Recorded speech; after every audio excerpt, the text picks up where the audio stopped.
Hello, guys, and welcome to the Royalty Show. And I hope your day is as good as mine. And if it's not, then we can live to see another day that will be better. Yeah, and everything will be fine. Oh, God, I don't know how to do motivation, but everything will just be fine. Okay. So today it's gonna be a very random. I told you we're gonna be having random discussions about everything. And today I was just thinking of the Garden of Eden. Eden. Do we call it Eden? Eden. Or Eden.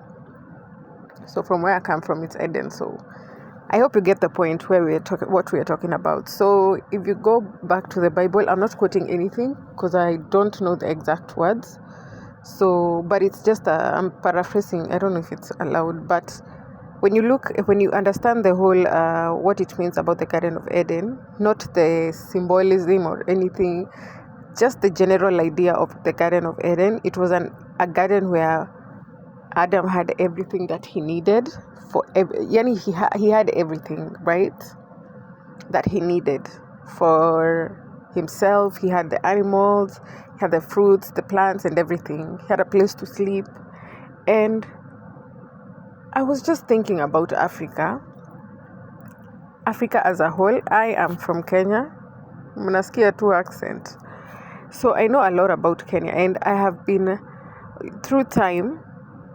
Through time I've come to understand that as Kenyans, as Africans, Kenyans/Africans, we have been put in a place where we have everything that we need for our lives.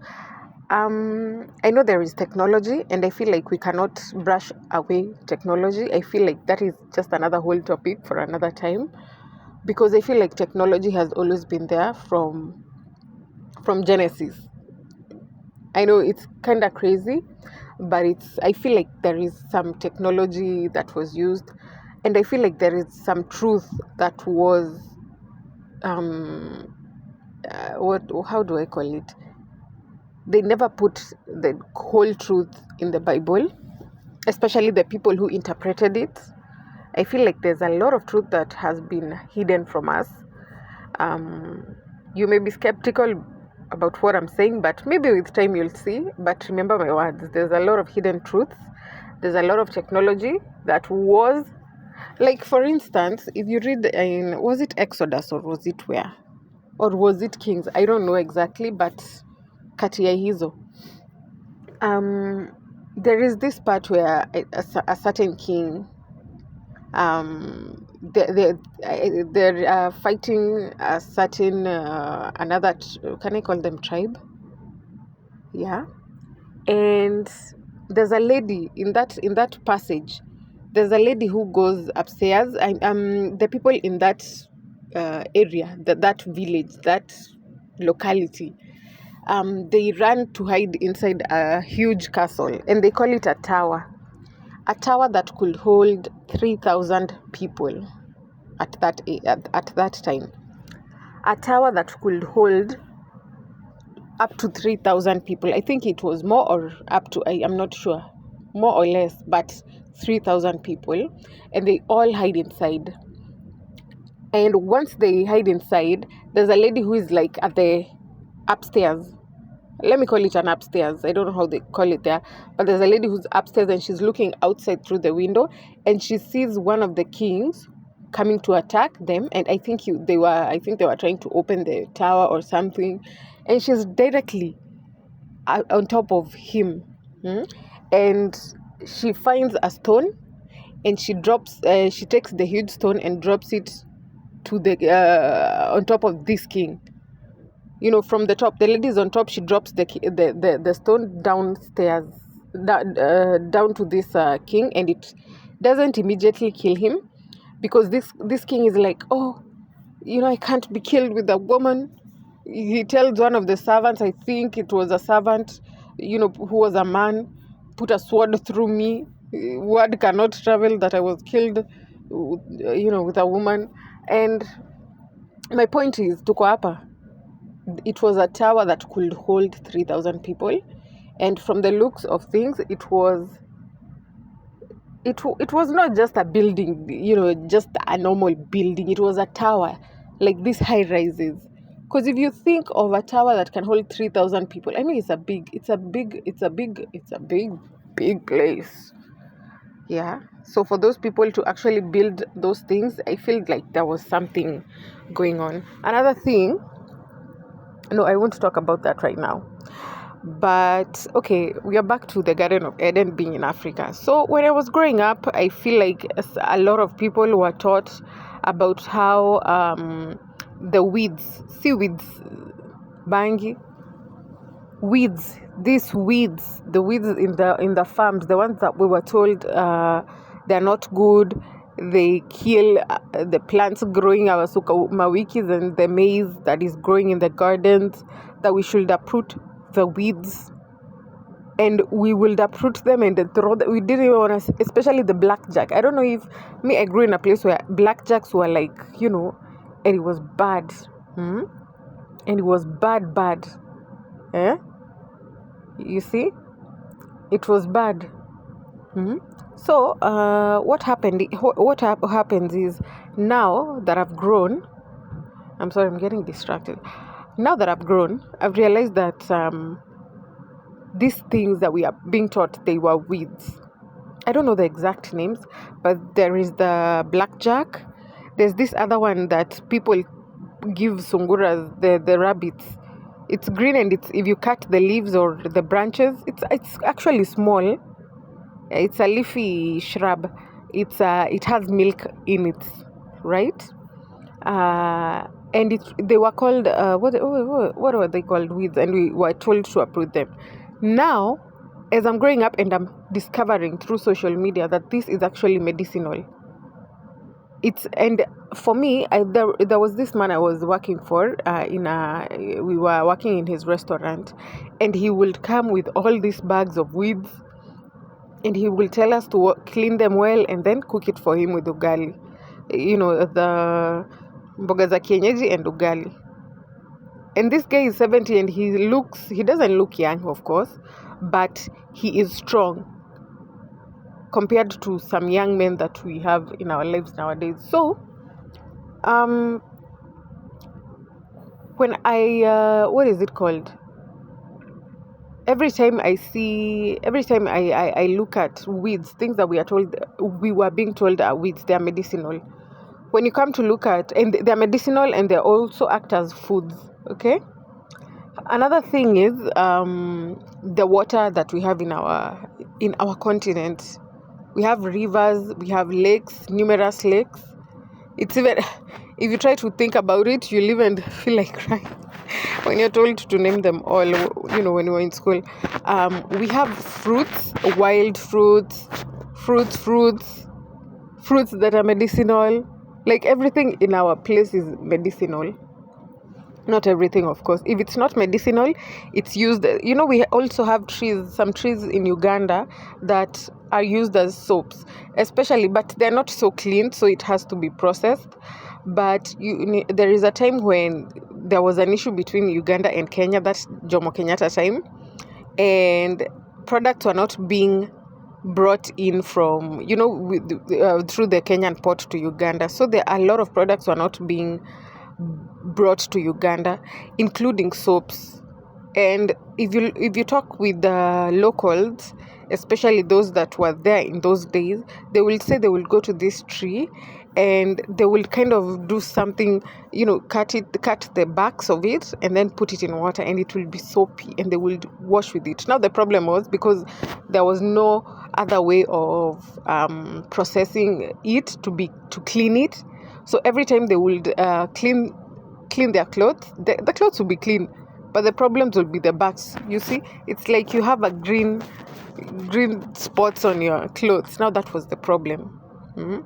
And I think up to now there is those trees. So you can imagine it had everything. When it comes to building with clay,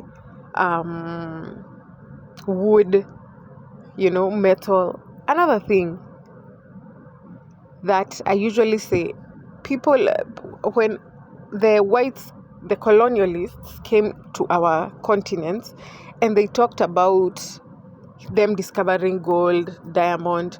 And I'm wondering, assuming there were no diamond, assuming there were no, not assuming there were no, how do I put it? When you go to the Maasai culture, when you go to the Nigeria, Ghana, the Zulu in South Africa, Egyptians come to East Africa where you have the Maasais. I'm taking the north, east, west, and south of Africa. And when you go to those places, these people have this culture of, I don't want to call it bead making, but the necklaces, the bangles, the earrings, the head crowns, I don't know what to call them, but they're those beautiful accessories. And I'm wondering, did this talent, did this craft come about when the whites came to colonize us? Because I'm thinking about the Maasais, and there's these beads, beautiful beads. I'm not saying they're not pretty, they're quite beautiful, but I'm wondering, did it just start when the whites came? And my answer to myself is a no, because I feel like all these crafts, all these things started way back, because the discovery of gold and diamonds, and copper, I feel like it happened way before the whites came. Not I feel, it happened way back. Way back. And these people were really gifted with this craftsmanship. And it was beauty. And then the white man comes and he's like, everyone in this village, I think they will come into a village and be like, everyone in this village just has beautiful crafts. They have gold. These things, we don't get them in our place. They're so rare. But in Africa, there's a lot of it. And something that is rare is expensive. So in their place, it's rare. But in our place, which is Africa, it's expensive. And now they had to find a way to get it to their place and sell it, because there are people who will see an opportunity and be like, wow, it actually looks good on them. Maybe our queen is wearing those crowns made of roses. I don't have anything against plants, but I think that was what they were wearing. And the crowns here in Africa are made of this shiny thing. It's beautiful. Oh, and it has some beautiful diamonds put in it. It has some little bit of, art in it. I'm telling you, you'd find that in the Europeans had crowns made of wood, and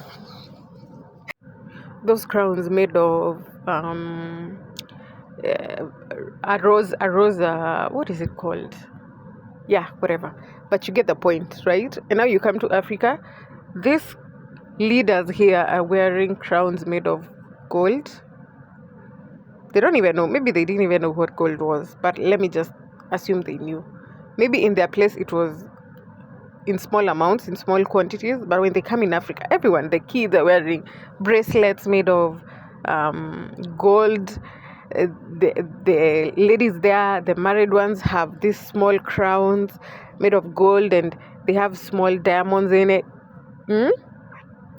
And I feel like these people came and saw an opportunity, and they wondered, how are we going to get all of this for ourselves and sell it to our people back home and make millions and have benefits? And they came in, they saw, and greed took over, and they wanted to take, and they took everything. But let me tell you something when it comes to us blaming, because now I feel like we are in a place where now we need to start healing as a continent, as a country, especially when it comes to colonialism, because we kind of blame. I feel like we need to start this healing journey, stop blaming, and stop pointing the finger to those people, and look at the fingers that are pointing towards us. Those are 4 fingers, okay? When we say that these people came, they did this to us, and which is true, but let's be honest. There's a place I saw, it was a Chinese, and I'm going to take this and put it here. If you've read it, I think you are going to relate to it. This Chinese person was like, how many Europeans came to Africa? Let's say they were 2,000, the first. We were millions in this continent, okay? Even in our country, we were millions. Do you want to tell me that these 2,000 people came in with their guns, pointed at us, and they ruled over 5 million people? No. Our fellow Africans were, I wouldn't say brainwashed because they chose. I feel like these collaborators chose to sell their own people to the lowest bidder, which for me, I feel like we should stop blaming these other people, these Europeans, and start blaming the collaborators, the Africans who sold us. Because it's the Africans, our fellow Africans, who are pointing guns at their slaves who are Africans. It was our fellow Africans who were whipping us, slaves, yeah? It was our fellow Africans who were being told, okay, you will be in control of these 100, slaves who are their fellow African men. If these soldiers were like, okay, we're going to do it, but they resist and they, what is it called?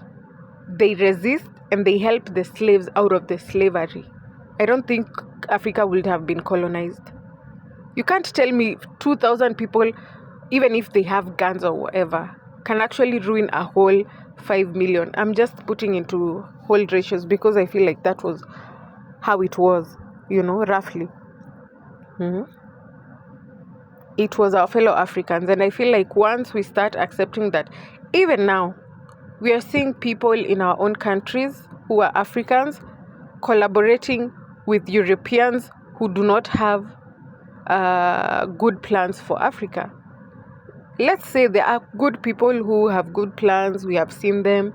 They come, they help us with all these things that we need. But there are people who do not have a good plan for Africa. They actually want to impose regulations and policies that we will always be on chokehold towards these people's commands. They will always be our leaders, And let me just bring this. If you still think that the food policy, the world, what is it called? The New World Order is a conspiracy theory, I feel like you just need to wake up and pray for your kids in the future, your kids, your generations to come. Because this thing is not just a theory. We have seen it in Kenya. And how is it happening in Kenya? Right now, you cannot sell or, how do I put it? Your seeds, assuming you grow maize. And I need to tell you that maize is not, maize is not originally from Africa. It was brought in by the Europeans. And I feel like it's used to control, the food shortages, the food whatever. Yes. So anyway, let's just give a good example with maize because that is something that most people have actually used. So when it comes to maize, in the past, you could grow maize in your farm and have abundance, you will sow abundantly, and maybe you'll put like 2, if you have a big farm, you can put like 2 sacks of maize so that the next season you can replant it. Right now, you can do that, but you cannot give it to sell it to your neighbor, and actually replanting, I think, is illegal right now. You need to buy the seeds from these agrovets, and these agrovets get it from companies. I don't know their names, but you see them in the agrovets. These seeds are genetically modified, and once they get into your soil, and this is the part that I need you to understand. 1, if you ever try to plant anything organic in that soil, this soil will already have been contaminated with chemicals, and the organic products that you would ever want to plant will die. All these plants that I'm saying, that I'm trying to say, we are in the Garden of Eden, we won't be able to access them. These medicinal plants, because right now if you plant, there's the weeding part, which is good, weeding part, but you need to understand that the weeds are actually the good food. Those are the plants that we need to be planting in our farms, okay? Not the maize, not the wheat, but those weeds, okay?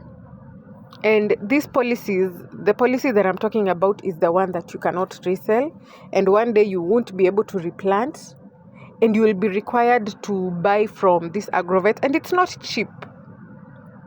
It's not cheap. Also, if you need to plant, you need to get some certificates. I don't know, get your soil tested, which is a lot of money. And let's be honest, right now in Kenya, we cannot get all these policies, pay for them, plant, then get profits like it, unless you have acres, hectares and hectares, thousands of hectares of land, okay? So it's actually coming to a place where it will choke us one day. Yeah, back to our Garden of Eden. We have the resources. We have talked about the medicinal plants, and also which give us food as well. We have talked about water, which is a key resource. We have talked about minerals, which we have abundantly. And another thing that I want to say is the good climate. If you have lived in the Gulf areas or in the US, in Europe, you understand that they have 4 extreme seasons. And I want to say extreme because they are very extreme. I realize that in Africa, we also have those summers and winters and everything, but they are not as extreme. There's things that we can actually manage, except for the highland areas. We have extreme cold. Yeah, kama unajua Kinangop, Limuru is a bit cold. Yeah. But we have these other places have extreme weather conditions. I don't want to be biased, but you also need to understand that Africa has also places, especially the southern areas and the northern areas, have extreme temperatures, high and low.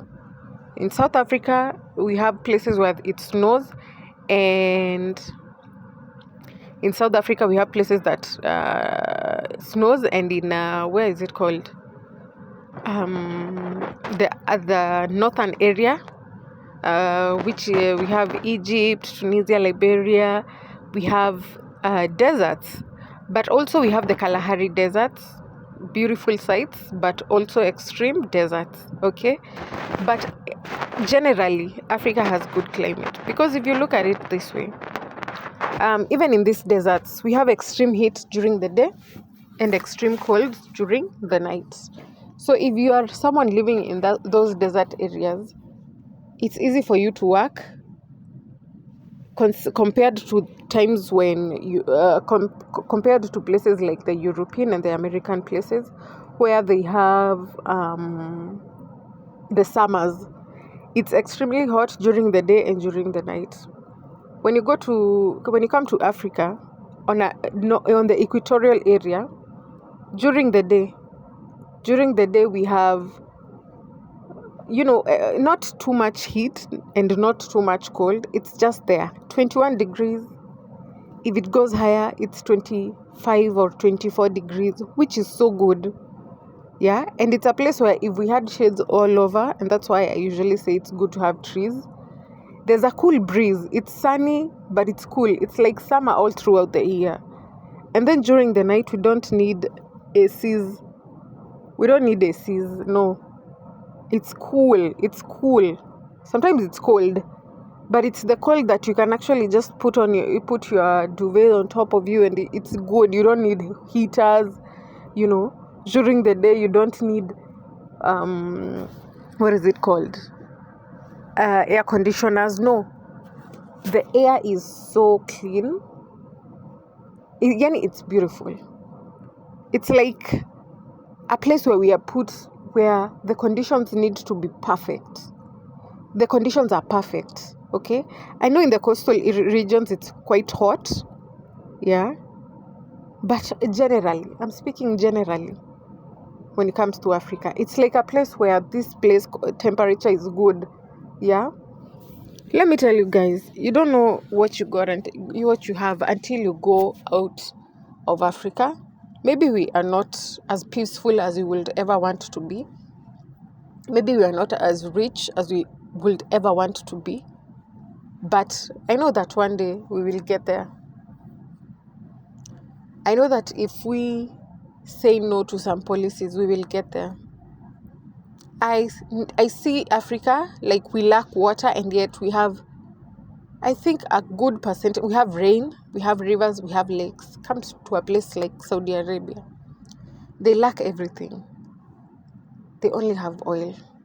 And I'm gonna say this. I know it's gonna be, but yeah, it's the truth. No lakes, no rivers. Actually, if you go to some places, they have cities inside the deep trenches of that were once rivers. I don't know. I think there's another history there. I've never looked into it. They have beautiful roads inside those dry rivers, beautiful cities. Beautiful. I'm telling you, it's pretty. Yeah, they have industries down there, you know. Us, we have everything, but you'll hear us say, oh, Africa lacks water, Africa doesn't have this. And in the same country, there are places that are flooding. There are places where food cannot get to the markets because there's no roads, so they just throw it away.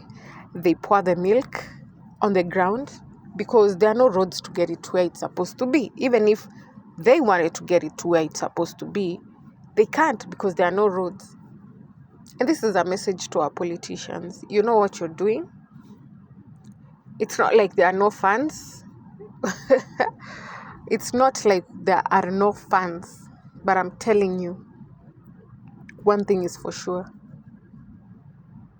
You'll pay for it one day. Mark my words and remember my words. If you ever hear this, remember my words. And for the people of Africa, for the people of Kenya, make wise decisions. You know, when you go to that ballot box, don't vote for the lesser evil. Evil is evil. There's no gray area. Evil is evil. Okay? And when you hear these policies being passed and they're not good, come up in arms. Shikaneni. So think about your generations to come. Think about what you're actually selling. And I feel like everything will be good. And let's make better decisions for our countries. And let's see what we can actually do better for our countries. And think about our generations. I think I haven't exhausted everything, but I feel like that's enough for today. So have a great day. And I hope we talk down there. Ciao.